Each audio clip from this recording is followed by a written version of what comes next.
This is No Agenda. Watching the worldwide war on weed and broadcasting live from the darkest corners of the internet here in the capital of the Drone Star State in the Cludio in Austin, Texas. And good morning, everybody. I'm Adam Curry. And from northern Silicon Valley, where we let countesses bounce before we catch them, I'm John C. Dvorak. It's Crackpot and Buzzkill in the morning. You let countesses bounce? Yeah. What? Explain. Yeah. It's a reference to a meme going around the Twitters about how Kate Middleton Oh, gosh. Okay. caught some countess as she was falling on her ass. Oh, you mean from the Department of Real News Department? That's Yeah. what you mean. Oh, very nice. Very nice. And now, back to real news. Yeah, tons of real news. On your list. Well, I got a lot of things on my list. Something very disturbing that I realized. Some one thing. Just one little thing that's very disturbing. Now, we know that in Los Angeles, the crack epidemic, That would be a professor at Santa Barbara. a lot of that relates back to Contra, cocaine brought in by the U.S. government, by the CIA, being Developed by the government. Crack itself developed by the government and then sold on to enslave the poor people in the beginning of Los Angeles and now around the country. And I see something similar happening with heroin. And there's a development which is not entirely new, but the product is new. And I think that this is not meant to stop people, or well, it is meant to save people. I believe this is all about the promotion of heroin use. Have a listen to this report from RT. The LA Sheriff's Department is really trying to prevent the opioid epidemic from taking hold in Los Angeles and killing as many people as it has on the West Coast, on the East Coast and in the Midwest. So under this pilot program, all of the sheriffs in the department, 3,000 of them, deputies, they will be equipped with naloxone, which is also known by its name brand Narcan. Now this will be a nasal spray, and it's a fast-acting anti-opiate that reverses or blocks the effects of opioids in just minutes. And these were first purchased by the department, 1,300 units earlier this year, but they now have gotten 5,000 additional doses, which will allow the entire department to use these. Now, deputies will have this available throughout LA County, which includes the Crescenta Valley, East Los Angeles, and Santa Clarita Valley areas, as well as the bureaus that serve community colleges and parks. Now, I spoke earlier with Tom Giandomenico, a lieutenant with the department, who also serves as a SWAT paramedic. He says they're taking proactive measures here. They want to make sure that they can get ahead of this. They're preparing for the worst just based on what's going on throughout the country. And they do see overdoses every single day, and in fact, they say that they respond often to entire groups of people who are overdosing. So this will really allow them to save as many lives as possible, because they're often the ones who get to the scene first before additional paramedics can get there. So those crucial minutes are very important for saving lives. Again, they say that this is not going to help solve the crisis, but it will help save people and hopefully bring more awareness to the fact that this anti-opiate exists, and hopefully get it in the hands of other departments in Los Angeles and in California. Now, what's new about this is that I didn't realize this, but the Narcan, and they have video of it, comes in a very small, naloxone, I guess is the brand name, comes in a very small nose inhaler. So you just shoot it in and you don't die. This is not, yes, to save people, but even we're in a group, so we can save a whole group of people. This is to propagate it. Do as much heroin as you want. You'll have a designated heroin user, who I guess won't be using. You'll have the Narcan. And if you OD, no worries. Back in 2 minutes. It's beautiful. This is not a good product. I mean, it's a great product for what it does, but the way it's being marketed over the counter in a dispenser, I have a problem with that. Well, I never thought about it as such. I mean, well, what's next? This clip, and immediately I started getting suspicious that you're playing this clip with a hidden agenda. Yeah, no, What's next? It'll be, help, I've fallen, and I need my Narcan alert. It's gonna be that simple. I don't know. It's a good point. They seem, for one thing, a couple things that you brought to the fore is that this promotion for Narcan is unrelenting. Yeah. It's on all the news networks. It's like somebody is. Gee, you mean the news networks that live and die by Big Pharma? Yeah, and this has been. I've never seen anything promoted so much. Exactly. Let me just see who makes Narcan. Who makes it? I don't know, but it sounds like a good investment about 6 months ago. It's a company that apparently has. They got the monopoly on it. Was it? Come on. Whole article about how horrible they are. Oh yeah, Adapt Pharma. There you go. Adapt Pharma. Yes, Adapt. What's their stock symbol? Let's take a look. Yeah, now you're talking. Okay. It's adaptpharma.com. Yeah, visit the Narcan nasal spray website. Oh, this is beautiful. See, they don't even have a video. Okay, well, this is unprepared. Well, it didn't used to be nasal spray. Isn't that new? Yes, that's what I'm saying here. Narcan nasal spray is the first and only FDA-approved nasal form of naloxone for the emergency treatment of known or suspected opioid overdose. Narcan nasal spray counteracts the life-threatening effects of opioid overdose since the most administered. What's the name of the drug company again?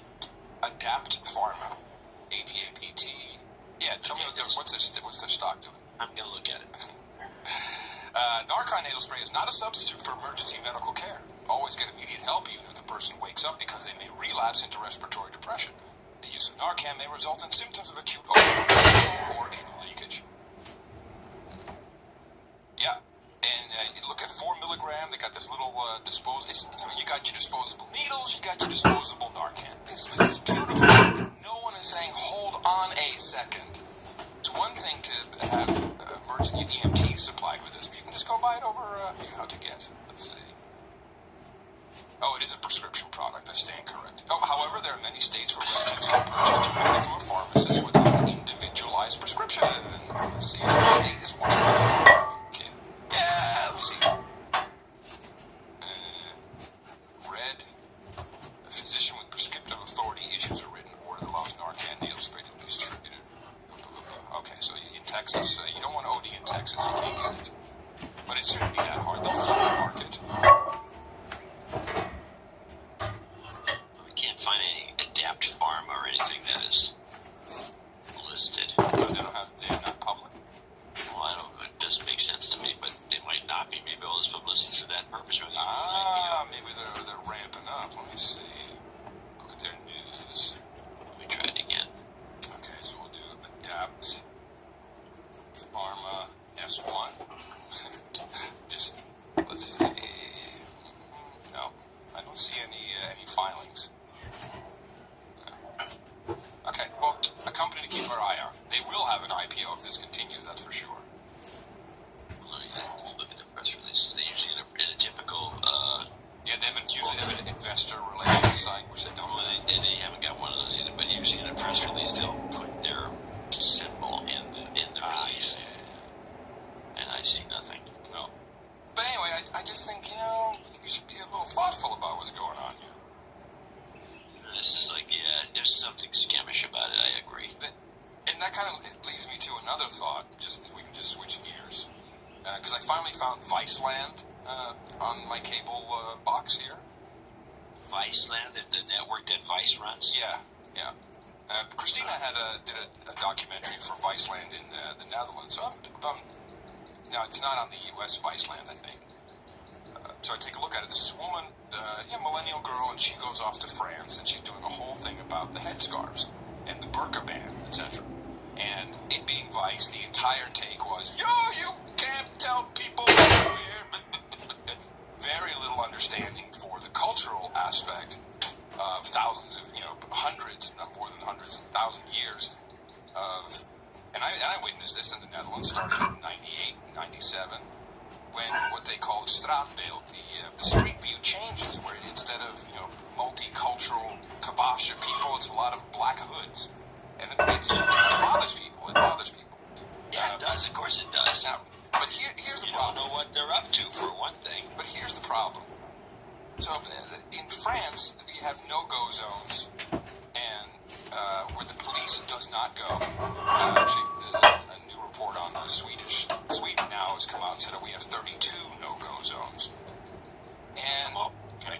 yeah, but I'm just gonna make a quick point about this because again, this is very strange to me. So this whole documentary is about girls who they want to go into school. Stop! You have to take off your headscarf. Okay, they take it off, and they want to adjust their headscarf after school. They can't do that in the bathroom.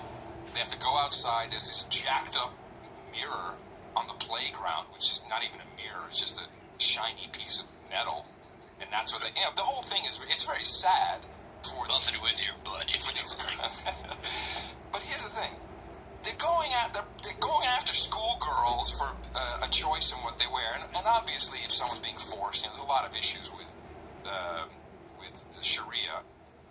But instead of going after girls and women on the beach, why don't you go in and kick some ass in these no-go zones? Anyone who's forcing their women to wear this crap, beat them up, arrest them, throw them in the brink, clean that shit up. No, none of that happens. None of that. Let me play this report from Sweden. Here we go. A leaked report by Swedish police says the number of so-called vulnerable zones in the country has jumped to 23. The areas, often described in Swedish media as no-go zones, have sprung up across the country, particularly in the larger cities. The report adds that a parallel social structure has emerged in those areas, with police facing difficulty carrying out their duties there.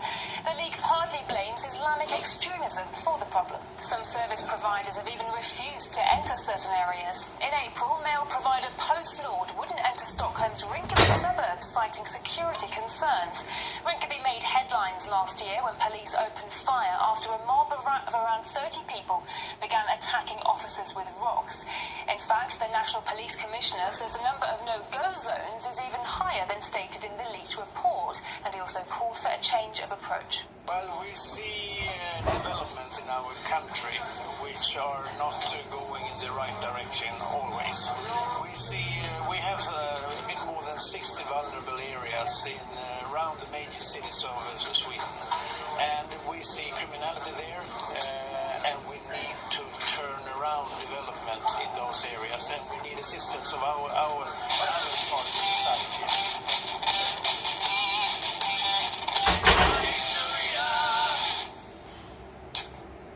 So it baffles me that we go after women and girls on the street. And Well, they shouldn't arrest those girls No. on the street, that's for sure. but also you can't start by saying, when you start by saying you can't wear this, that's the beginning of the end. Well, not necessarily. I mean, we had a number of laws in this country that said you can't wear a mask. Okay, well then that's a law that stems from something that's okay. You can't. Is that still here? You can't. Yes, it's not enforced as much as it used to be, but every once in a while somebody goes in. Right, but a mask is not a headscarf. It's not a. No, but that black thing that you wear, I forget what it's called. It completely covers the face except for the two eyes. That's niqab. Yeah, that thing. That should be illegal. How are we going to attract the citizens John, with if our I- cameras and face recognition if we have all these faces covered? If I want to walk around on the street with a paper bag on my head with two eyes holes cut out, am I going to get arrested? I hope so. You get my. Although you can just claim to be the unknown comic. Yeah, right. It's just the whole documentary. But they really don't go into the actual issue, which is you've got to stop that the ghettos. You've got to stop it. Well, the way I see it, having studied Swedish sociology, Oh, I studied Swedish women for a while, but yeah, no, they didn't do a very good job. They won't get this fixed until they figure out how to fix it, and they'll fix it all of a sudden. It'll just get fixed. I mean, they don't. It's interesting to note the way the Swedes do business compared to Americans. We like to get going. We start this, and then we fix things as we go along. The Swedes are planners. Yeah. And so they spend 70-80% of their time planning something, and then when they implement, their implementation goes very smoothly, but it's short. So just how long did they plan on? I don't know, ABBA? but they've got to be. They're still planning apparently. No, I saw it in the Netherlands. And the Netherlands is the very typical country when it comes to no nations, no borders. And you'd be, oh no, that's good. Let them do whatever. This is good. And now it's this is not so good. Hey, we have everyone, all the leaders in Europe saying the multicultural society failed. We never should have done it. Didn't work out. No, they're not. What leaders are saying this? Oh, you've forgotten already? It was Cameron. Cameron's out. Yeah, but this is how long ago it was. Well, they're not saying that in Here, Germany. 2011. What I'm about to say is drawn from the British experience, but I believe there are general lessons for us all. In the UK, some young men find it hard to identify with the traditional Islam practiced at home by their parents, whose customs can seem staid when transplanted to modern Western countries. But these young men also find it hard to identify with Britain too, because we've allowed the weakening of our collective identity. Under the doctrine of state multiculturalism, we've encouraged different cultures to live separate lives apart from each other and apart from the mainstream. We fail to provide a vision of society to which they feel they want to belong. We've even tolerated these segregated communities behaving in ways that run completely counter to our values. So when a white person holds objectionable views, racist views for instance, we rightly condemn them. But when equally unacceptable views or practices come from someone who isn't white, we've been too cautious, frankly even fearful, to stand up to them. And now you know why he had to go. This is playing the game here. No, baby, this is wrong. Yeah, it's just this is wrong. realism. Get out. We got the London mayor on deck. Yeah, get out of here. Get out. Yeah, put the London mayor in. You guys not gonna rock the boat. London mayor. Anyway, well produced, that Viceland, I have to say. Well produced. No, well, that's good. Just completely Dimension B, but No. it is what it is. Well, what do we got here? Well, we have a rectification to make. Oh, about what? Well, I wanted to read a little Facebag post. Mainly because it's written in the typical Facebag fashion. Oh, is a Facebag reader going to be able to read it? The Facebag reader is good to go. I'm jacked up on caffeine. Okay, go. This is Neil. Neil also often does art for us, who used to be Callie Lewis's partner. Yeah, Right. Neil Campbell. Yeah, Neil. And he likes the show. He's a listener. He's a contributor. But he says... Yeah, he's a big fan. The segment about Ossoff was so frustrating today because John was so massively uninformed about Ossoff, and yet seemed so certain. Ossoff grew up in the district and lived there for many years of his life, many more than the Handel woman. He lived outside the district a few times in his life for work and for relationship reasons, but you guys came down solidly on the false notion that he is an outsider and a carpetbagger. And that was another huge frustration with this episode. John made up this weird idea about the term carpetbagger coming from Turkish rug sellers putting rugs in bags. It's so weird to me that anyone made it through 9th grade without learning that poor people made luggage from old carpet because that woven material was the strongest thing they had access to, could be used to carry their belongings. The reason the term carpetbagger is pejorative is because it's a slur against poor people who are perceived to be opportunistic. The idea is they show up in our community with their belongings in carpet bags trying to take what's ours. Even when the show frustrates me, you guys are always funny. Well, he's right about one thing. He's not right about the Ossoff guy, that's for sure. A spook, as we identified him. Yes.